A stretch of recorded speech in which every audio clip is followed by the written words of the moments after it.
Movie की कहानी शुरू होती है कुछ लाइन से, जहाँ पर लिखा हुआ था कि जो अतीत को कंट्रोल करता है वो भविष्य को भी कंट्रोल कर सकता है, और जो प्रेजेंट को कंट्रोल करे वो पास्ट को भी कंट्रोल कर सकता है। फिर हम इन सब ग्रुप के लोगों को देखते हैं जो कि उनके देश के एक तानाशाह बॉब की वीडियो देख रहे थे। कैसे पहले उनका देश हर जगह से खुश था और किसी भी चीज की कभी कमी नहीं पड़ती थी, लेकिन एक दिन बॉब ने उनके देश पर जंग छेड़ दी और हजारों लाखों लोग मारे गए। देश की हालत बद से बदतर हो गई और बॉब के लिए सभी के मन में गुस्सा भर गया था। इंग्सो ग्रुप के लोग एक कॉल सेंटर जैसी जगह पर काम किया करते थे, जहाँ पर वे सभी न्यूज़पेपर की खबरों को फोन पर पढ़कर सुनाते थे और युद्ध की वजह से हर तरफ तबाही थी। वहाँ के लोग मजबूर थे बॉब के लिए काम करने के लिए। हर जगह बॉब की फोटोज और उसके ग्रुप का लोगो इंग्सोक लगा हुआ था। काम करने वाले लोगों के घर में टीवी पर बॉब की वीडियोस हर समय लगी रहती थी, जिसे वो कभी भी बंद नहीं कर सकते थे। यहाँ पर लोगों को फीलिंग, प्यार, इमोशन रखने की कोई इजाजत नहीं थी। वहीं पर एक आदमी था विंस्टन, जिसके अंदर फीलिंग्स अभी भी छिपी हुई थी। घर की एक दीवार के पीछे एक डायरी में वो अपनी कहानी लिखता था, ताकि कभी आने वाली जनरेशन को आज की हालत का पता चल जाए। हर रात उसे एक ही सपना आता था, जब जंग में सभी उसके मारे गए थे। वो अकेला उस बर्बाद शहर से भाग रहा था और अब तो वे सभी एक मशीन बन चुके थे। तानाशाह के ऑर्डर पर ही वे सभी नींद से उठते, सोते, खाना खाते और हर समय उसके लिए काम करते, और तानाशाह अपने हर ऑर्डर उनसे मनवाया करता था। विंस्टन का एक दोस्त था पार्सन, जिससे वो हमेशा बातें किया करता था और खाने के समय भी उन लोगों को देश के बारे में बताया जाता था। उन्हें झूठी न्यूज दिखाकर उनके दिमाग को मैनिपुलेट किया जाता था। वहीं पर एक लड़की थी जूलिया, जिसे विंस्टन बहुत ज्यादा पसंद करता था, लेकिन वहाँ पर चल रहे स्ट्रिक्ट रूल की वजह से वो कभी भी उससे बात नहीं कर पाया था। जूलिया भी उसको चुपके चुपके देखा करती थी और देश के रूल को तोड़ने पर क्या सजा दी जाती है यह भी सबको टीवी पर दिखाया जाता है, ताकि तानाशाह बॉब की हुकूमत चलती रहे। अब रात के समय विंस्टन अपनी डायरी में लिखता है कि कैसे वो एक दिन एक प्रोस्टिट्यूट को अपने घर पर लाया। अपना खर्चा निकालने के लिए वो औरत मात्र $2 में ही उसका साथ में सोने के लिए राजी हो गई थी। और एक दिन विंस्टन एक दुकान में जाता है और वहाँ पर लोग उसको आसानी से मिलने वाली चीजें भी बड़ी मुश्किल से मिलती है। बस पुरानी चीजें ही दुकानों पर मिला करती है और $4 में विंस्टन एक कांच की बोतल खरीदता है जो कि 100 साल पुरानी थी। अब वो दुकानदार उसे एक अलग कमरे में लेकर जाता है और कुछ और चीजें दिखाता है। वहाँ पर एक बेड था जिसे वो दुकानदार बेचना चाहता था। दुकान से बाहर आने पर विंस्टन जूलिया को देखता है, जो कि वहाँ पर इंग्सो ग्रुप के पोस्टर लगा नहीं थे। जूलिया आज भी उसकी तरफ देखती है, लेकिन रूल्स की वजह से विंस्टन बिना कुछ बात किए वहाँ से चला जाता है। घर आकर जूलिया के बारे में वो अपनी डायरी में लिखता है और विंस्टन को अपने बचपन का वही समय याद आता है जब उसकी माँ जंग के दौरान मारी गई थी और उसकी डेड बॉडी को चूहे खा रहे थे। तब नॉर्मन नाम के एक आदमी ने उसे पाल पोस कर बड़ा किया था। अगले दिन विंस्टन को फिर से जूलिया नजर आती है और उसके हाथ में चोट लगी हुई थी।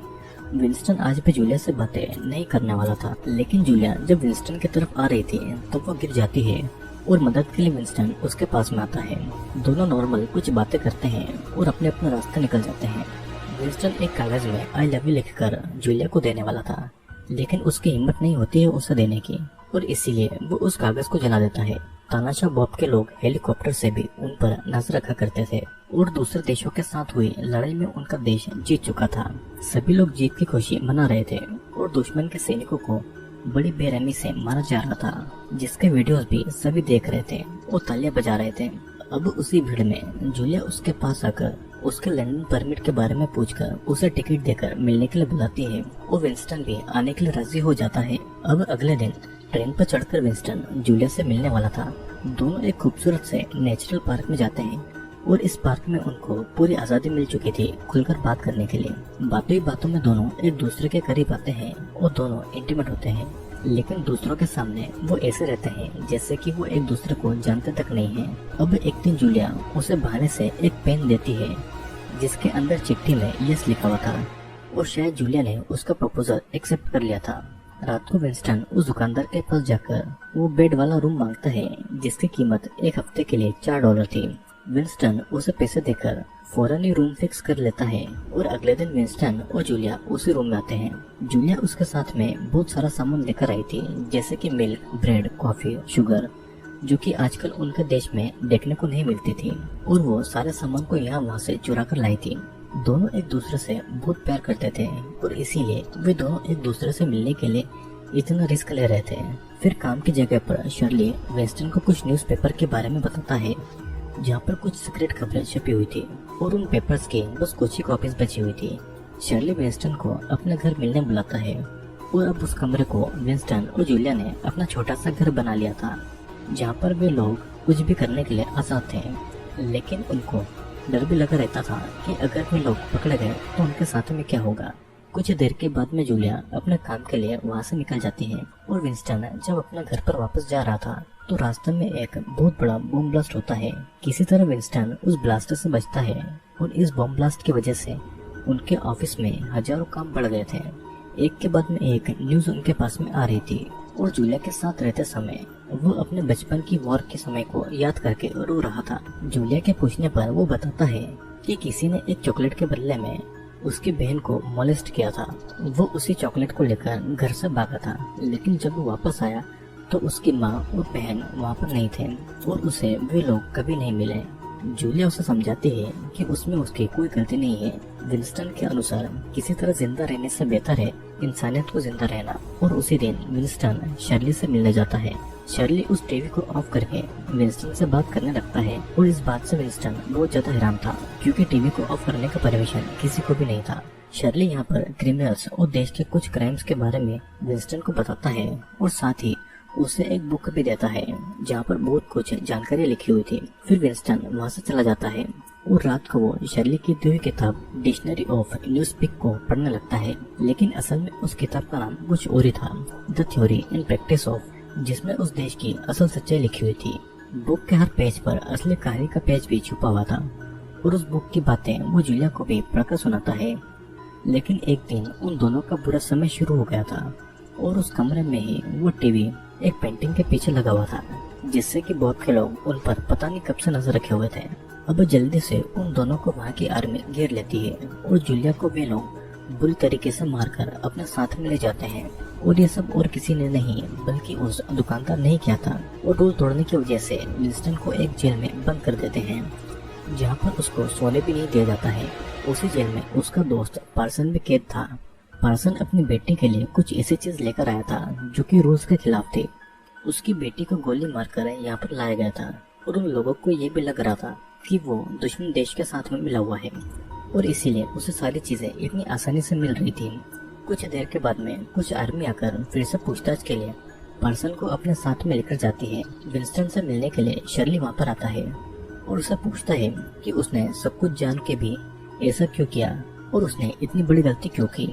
फिर शर्ली के ऑर्डर पर विंस्टन को एक आर्मी ऑफिसर बुरी तरीके से मारता है और अब ये कभी भी नहीं रुकने वाला था। वहाँ पर विंस्टन के बाल काटकर उसे हर दिन टॉर्चर किया जाता था और वो बस जूलिया को ही याद करता था। विंस्टन को जूलिया की कोई भी खबर नहीं मिल रही थी और एक दिन विंस्टन को एक बेड पर लेटाकर उसके हाथ और पैर बांधकर उससे कुछ सवाल पूछे जाते हैं और गलत जवाब देने पर उसके हाथ और पैरों की रस्सियों को और टाइट किया जाता है जिससे कि विंस्टन को बहुत तकलीफ हो रही थी। शर्ली के अनुसार विंस्टन अपने साथ में हुई बहुत सारी बातों को बस हेलुसिनेट करता है जिनमें से कुछ तो उसकी असल लाइफ की है ही नहीं। इंगसॉक पार्टी के हिसाब से उनके अनुसार उसे जवाब देने पर भी टॉर्चर किया जाता था और विंस्टन कभी भी उस कैद से नहीं निकल सकता था। लेकिन फिर भी वो हेलुसिनेट करता है कि वो उस कैद से निकलकर एक खूबसूरत सी जगह में है, लेकिन असलियत में तो वो अभी भी वहीं पर कैद था। उसके ब्रेन को उनके हिसाब से चलाने के लिए वे लोग उसे इलेक्ट्रिक शॉक देते हैं और उसे बताते हैं कि जूलिया एक खराब कैरेक्टर वाली लड़की है जो कि बस सेक्स के लिए उसके साथ में रहा करती थी। देश की झूठी झूठी बातें भी वे लोग उसे अपने हिसाब से सिखाते हैं और विंस्टन का ब्रेन उनके हिसाब से काम कर रहा था। उन लोगों ने विंस्टन की हालत इतनी ज्यादा खराब कर दी थी कि अब तो उसके दांत तक सड़ गए थे।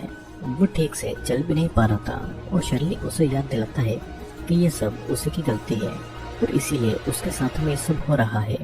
विंस्टन को गोली मारकर उसे आसान मौत भी वे लोग नहीं देना चाहते थे और विंस्टन ऐसा हेलुसिनेट करता है कि जूलिया उसके पास है और उसको किसी ने गोली मार दी है। लेकिन असल जिंदगी में शर्ली उसके पास आकर पूछता है कि वो तानाशाह बॉब के लिए क्या सोचता है। विंस्टन कहता है कि वो बॉब से नफरत करता है और शर्ली उसे बॉब की इज्जत करने का कहकर वहाँ से चला जाता है। अब फिर उसे रूम 101 में शिफ्ट किया जाता है जहाँ की सजा और भी ज्यादा खतरनाक थी। विंस्टन को एक चेयर पर बांधकर उसके मुंह में एक पिंजरा रखा जाता है और उस पिंजरे में चूहे भी थे। विंस्टन बचपन से ही चूहों से बहुत ज्यादा डरता था और उसकी माँ के मरने के समय भी चूहे ही उसकी माँ के मांस को खा रहे थे। ये चूहे इतने ज्यादा खतरनाक थे कि ये एक ही मिनट में इंसान के मांस को खाकर हड्डियों तक पहुंच सकते थे और वे चूहे उसके फेस पर आ जाते हैं। लेकिन विंस्टन जूलिया को हेलिसिनेट करता है और विंस्टन की चीखों के साथ में ये सीन यहीं प्रकट होता है। अब कुछ समय के बाद में विंस्टन एक कैफे में दिखाया जाता है जिसके पास में जूलिया बैठी हुई थी और टीवी पर न्यूज आ रही थी कि अब अफ्रीका में भी जंग शुरू हो गई है। जूलिया ने आसानी से उनकी सारी बातें मान ली थी तो उसे ज्यादा टॉर्चर नहीं किया गया था और थोड़ी बहुत बातें करके जूलिया वहाँ से चली जाती है। शहर के हर टीवी पर विंस्टन के क्राइम का कन्फेशन चल रहा था जहाँ पर वो बता रहा था कि कैसे उसने रूल के खिलाफ जाकर पार्टी के दूसरे मेंबर से सेक्सुअल रिलेशनशिप रखा और उसे जो सजा मिली उसके लिए वो खुश है। वो अपने लीडर से प्यार करता है और टीवी पर न्यूज आती है कि अफ्रीका के खिलाफ वॉर में भी वो सभी जीत चुके हैं। ये सुनकर विंस्टन बहुत ज्यादा खुश होता है। विंस्टन अंदर से तो बहुत होता है लेकिन ब्रेन वॉश करने की वजह से वो देश की अथॉरिटी का गुलाम बन चुका था। दोस्तों, इस मूवी में ओसिया नाम की जगह दिखाई जाती है जहाँ पर वॉर के बाद की हालत काफी ज्यादा बुरी हो गई थी और तब वहाँ के एक तानाशाह ने इंगसुक पार्टी खोलकर देश पर हुकूमत करने लगा। वहाँ पर बहुत सारे स्ट्रिक्ट रूल थे। वहाँ पर किसी को भी अपनी लाइफ जीने की आजादी नहीं थी। लेकिन रूल तोड़कर विंस्टन और जूलिया ने एक दूसरे से प्यार और सेक्सुअल रिलेशनशिप रखे। लेकिन तानाशाह बॉब के लोगों ने उनको पकड़कर उन्हें बहुत टॉर्चर किया और कुछ इस तरीके से उनका ब्रेन वॉश किया कि वो देश के गुलाम बन गए। वो बस देश के हिसाब से ही हर काम करने लगे और इसीलिए मूवी के एंड में विंस्टन रो रहा था क्योंकि उसका ब्रेन तो बदल चुका था लेकिन उसका दिल अभी भी पहले की ही तरह था। लेकिन फिर भी वो डर और मजबूरी की वजह से अपने दिल की बातें नहीं सुन सकता था। और इसी के साथ में ये मूवी ये एंड होती है। तो बस आज के लिए इतना ही। वीडियो पसंद आया हो तो वीडियो को लाइक और चैनल को सब्सक्राइब जरूर करें और मैं आपसे मिलता हूँ अगले वीडियो में।